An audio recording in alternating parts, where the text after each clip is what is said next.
Hey guys, Sid's here. Welcome to this interview. I'm with Dhaval, who is a Guju who's been living in Bangalore for the last 15 years. He's a commerce graduate, IT cloud architect, and he's a fitness expert.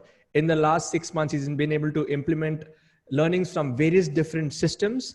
And specifically, like the Freedom Business Model, he was able to take these ideas and take it to over 4.5 lakhs in the last 60 days. So, Dhaval, congratulations on achieving this success.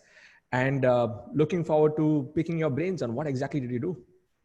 Thank you so much for inviting me over here. And I'm super excited because let me tell you, when I joined this, I already knew something called Hall of Fame exists. Okay. Okay. The day I signed up for it. Okay. Mm. And as I said, we met at GCF and I wanted to implement it. The day I signed up for it, I had told my wife, and the thing was, I'm going to go to this Hall of Fame. I just didn't want to get in for the sake of doing it. That Yeah. was the purpose. And I think I'm living the purpose today. So thank you so Fantastic. much. Great. It's a great milestone that you've achieved, first milestone. And Yeah. I think it's going to be a magical journey from here to the next, next phase, the next peak that you move to. So tell us about your journey. I know many of you watching this, you may not know this, but Dhaval is still working as a IT cloud architect, full-time job. And in spite of that, he's building his fitness and that's his passion. So tell us about that journey. Like how long have you been doing the fitness part and what got you into this? And then how did you get into this world that I created here? Yeah. Sure.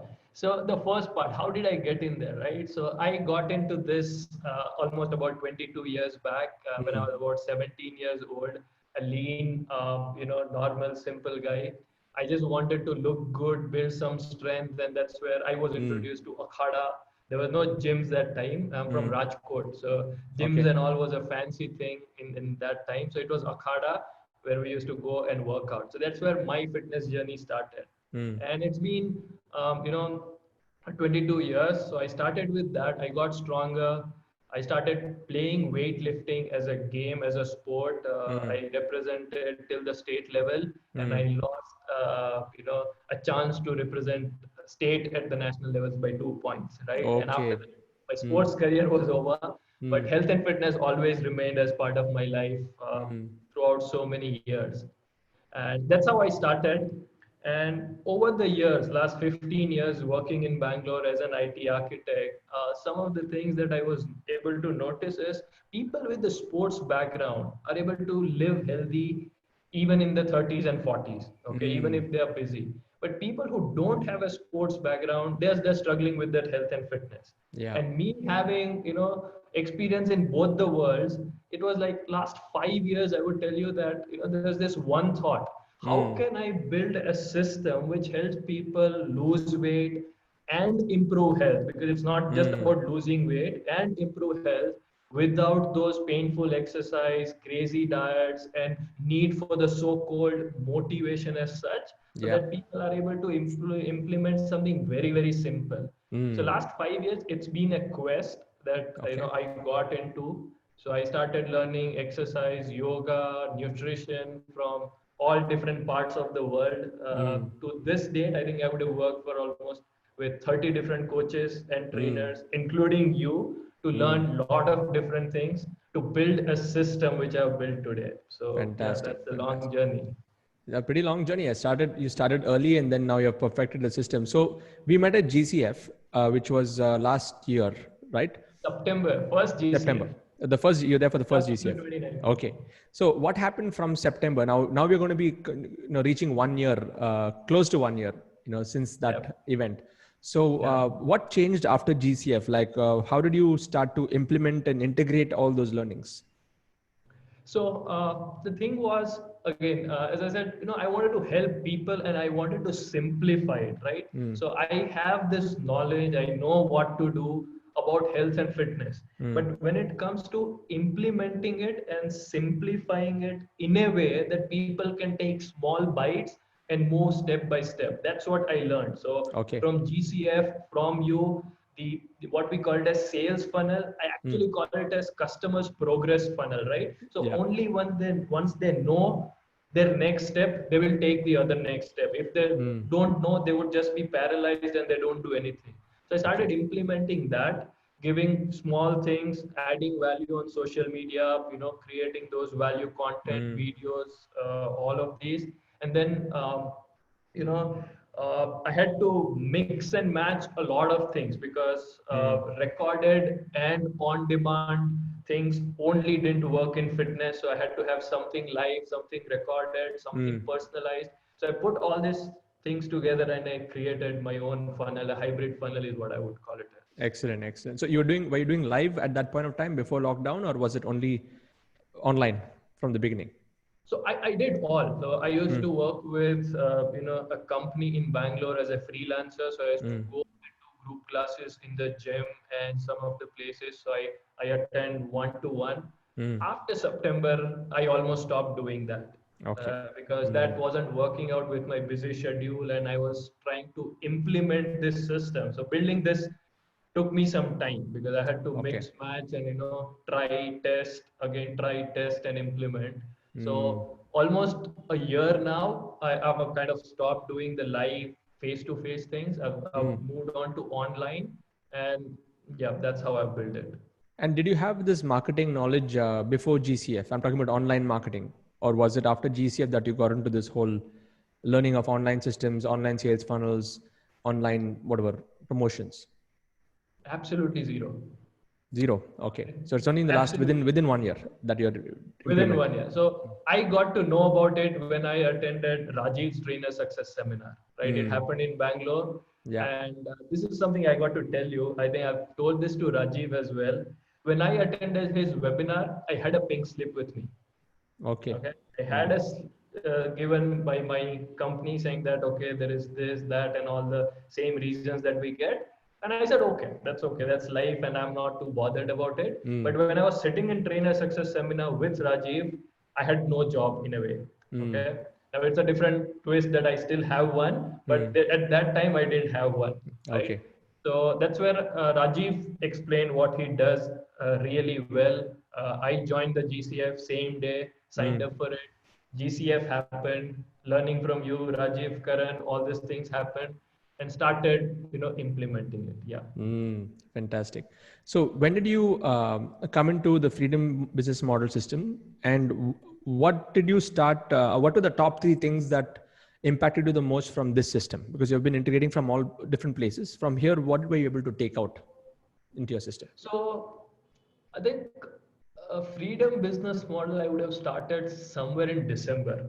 Okay, somewhere around December or Jan. I'm not too sure the exact date, but somewhere in December or Jan. And the biggest thing, I'll say one thing, the first or topmost thing I learned from you was tribe building, and creating the environment where people can come in, learn, and me being able to provide some value to people. So that's the biggest thing that I learned. Second thing was, because I had to do online and I had tools.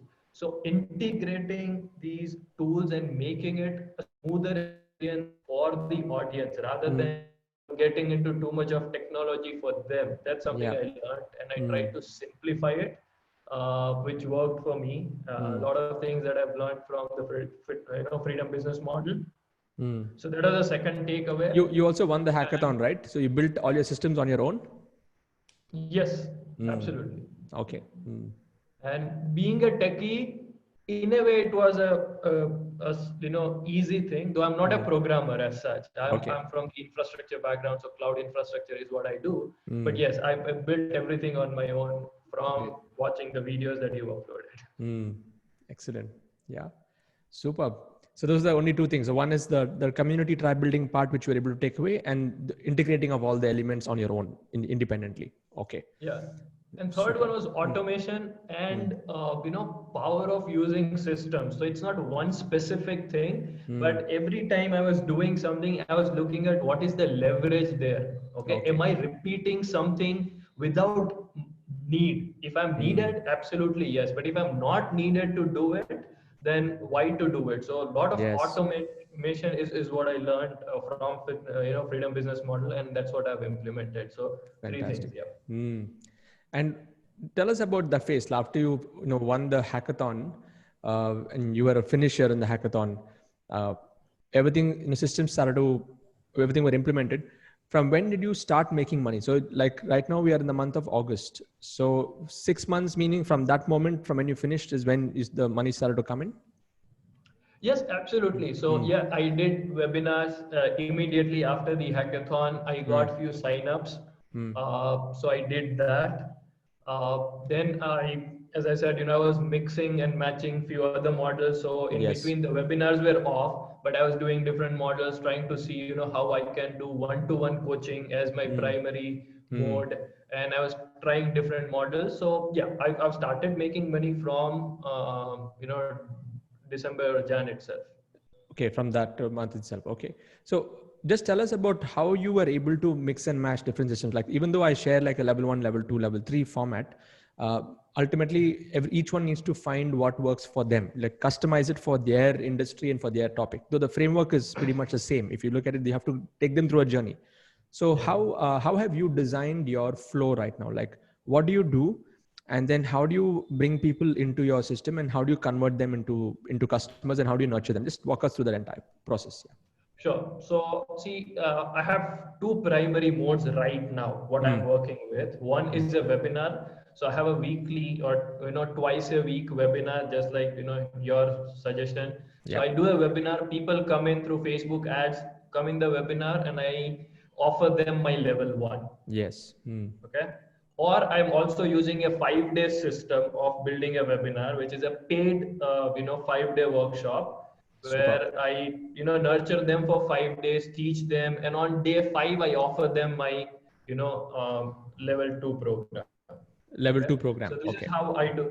Yeah, level Hmm. 2. On in that I offer directly level 2 because I would Okay. have spent more time with them, Hmm. added more value. So I offer level 2 to them. Okay. So Hmm. yeah, and then from level 1 to level 2. So free webinar, level 1, level 2. That's one way that I Hmm. use. Okay. Other way is Facebook ads to 5-day program, Hmm. 5-day program to a level 2 program. Superb, superb. Very good. Yeah. In fact, many people who are maybe watching this, Gopal's binge marketing 5-day WhatsApp class, it actually works well for launching. And in fact, there was someone had posted in the last thing in the group that Sid's method is different, Gopal's method. Actually, both of us are pretty much in sync on this. All of you watching this, Gopal's method is phenomenal for nurturing people and bringing them in, but ultimately the sales will happen in a webinar. That day number 5 is where you actually invite them to like a preview and then you offer them the product. So just want to clarify all of you watching this. So whatever works, you just need to mix and match what works for you. And in your case, Dhaval, what are you tweaking in your system? Like, so you're doing a 5-day WhatsApp class, then you're bringing them to a live session and then you're bringing them to level 2 directly. Like, what are your price points? So right now, my level 2 price point that I've kept for something which is going to happen this weekend. Okay, this is Hmm. just an introductory level 2 price point. It is going to be 5K for 2 months of membership with Okay. me. Okay, Okay. so Super. that's level 2, and my 5-day class, which I have launched right now, Hmm. I'm directly putting people at 247 rupees Super. from Okay. Facebook ads, 247 rupees to the 5-day WhatsApp class. And on Hmm. a day 5, I'm going to offer them something at around 5K 5K. for the Okay. 2 months of membership. Nice. And after that 2 months, have you come up with a level above that, or right now it's only up to that point? No, no, there is a level, Okay. and what I want to do is, I want to understand what customers and clients want. Want. So what I've done is, see, in my way of putting health together, holistic health, there are 4 phases that we have to go through, or the Yeah. 4 things that matters. One is nutrition. The Mm. other one is your rest, recovery, Yeah. and stress management. The third one is your exercise and movement plans, and the Mm. fourth one is the real deep core health that you build. Okay, Got it. so what Mm. I'm doing is I have put the priority order, Mm. and the level 2 that I offer is nutrition. Okay, Nutrition. Okay. though there is Mm. exercise and movement plan with them, but I Mm. help them on nutrition on near daily basis for 60 days in a group format, Superb. right? Superb. And then Nice. if they want movement, stress management, and other things, then I would give them an option to do it. But then Mm. it would be depending upon what they really want. Fantastic. Yeah. Great. Great to know how you've structured the levels. and you're testing different models also, and ultimately you'll hit a sweet spot in terms of your cost per acquisition, the what's really working without you really being spending so much of time. I mean, that's what is the freedom ultimately. So tell us, how are you managing your time now? You're working in a job, and how are you planning your week and your schedules to manage both? So yeah, crazy stuff. Wake up at 4 a.m. most of the days, Mm, so that before the day starts, my kids wake up. I have two kids, so my kids wake mm, up. My office work starts. First 2-3 hours is what I spend on mm, doing things, building systems, doing research, and all of these things. mm, During the day, whenever I get free time, I use that, and weekends. mm. So last 5 years, almost every weekend has gone into developing this particular system. It's as simple as Superb. that. Superb. You're a weekend warrior. Yeah. Both the days. No, no other way. Yeah. What does your wife have to say about this? Are you able to give enough time for family in spite of all of this, or how have you structured that? So enough, I'm sure it's not enough. But Mm. let me tell you, my family has been very, very supportive, because Mm. without that support, this wouldn't Absolutely. happen, right? Mm. So I know my kids crave for my time, my wife, my mom, dad. We all live in a joint family, so Nice. everybody wants my time. I Mm. do make time. It's not that Yeah. I'm always in front of my laptop. But yes, can I make more? I am trying to make more for them, and they've been supporting and helping from every possible way that they can. So yep. Superb, superb. That really is, even for me, that family support, if that is not there, I won't be able to do what I'm doing. Even I've got two boys, there's always something going on at home. So you have to, Absolutely. juggle multiple things. And especially you're in a joint family too. So there'll be so many dynamics in that. So it's awesome, that you're able to do it. And now with the lockdown situation, everyone is at home. So you'll have to plan your schedule so well to make things happen. So next question I had for you is, how big is your tribe now? And what is your vision for the next 3 years? So the tribe, I think in last 3 months, where I started, going out aggressively after testing the systems, and I knew that I've hit the spot which is going to, help a lot more people. I think about 150 people is what I have Nice. really Mm. helped. These are the paid members of the community, not the, free group Mm. membership. So 150 people in last 3 months. Okay. And the next 3 years, the plan is to scale this system and make it more robust and reach out to as many people as possible, because I'm really happy the way results are coming for people. It's not just me being very happy with my system. Mm. Every day I have an online session, or I give them a recorded video, the comments that I get, the response that I get. Now every week I wake up at least 2 to 3 times with a WhatsApp message saying that, oh Dhaval, in last 10 days I lost so much of weight and I'm still eating my favorite food. Mm. Now these are the motivations that we look for as trainers, as coaches, Yes. and I just want to make it as big as I can. So that's Fantastic. the Fantastic. vision. Awesome, Dhaval. Thank you so much for sharing, and thank you for giving us the whole journey of how you had to go through different systems and integrate and create something which is suiting and which you have customized for yourself. That's superb. So, guys, if you're watching this, if you want to know more about what Dhaval does on my YouTube channel, there's a description. Go click on that and check out what he does. If you want to get into this journey of building your own knowledge business, irrespective of what is your niche and what is your topic, go to my link, which is sids.co/formula, and watch a 45 minutes orientation video to join this crazy community that we call as the Internet Lifestyle Hub with over 7,000 members right now. And we really want to transform the entire education and employment system. We want to create the next breed of digital teachers and digital leaders on various topics. So I want to personally invite you for that. And Dhaval, before we close the interview, I normally ask this question at the end, which is based on all your experience and the personal development and the trainings that you've been through over the years. If you had to bring it down to one success principle, what would that success principle be? I think it's you got to be in the game to win the game. Okay, you will Mm, lose some, you will win some. Some trainings will be good, some trainings will not be good. but you got to be in the game to win the game. So Mm. as I said, I applied your formula, see what works, what didn't, tweak it. I learned from others. I see what works, what didn't work, and that's how it's going to be. So it's not that this formula is right or this formula is wrong. It's just Yes. about first implement it, learn what happens, try it, test it. If it works, good. If it doesn't, see what's not working, change that and implement it. So that's the only success principle that I Superb. have. Be in the game to win the game. All of you note that down and please share in the comment box what were your learnings from this interview. And looking forward to interviewing more. Dhaval, thank you so much. And I look forward to interviewing you once more once you cross the crore mark. Looking forward to that. Yes. Absolutely. I would be more than happy to come here and talk to you. It was absolute pleasure. Thank you so much for inviting me over here, Sid. Welcome. Welcome, Dhaval. All the best. Bye. Thank you.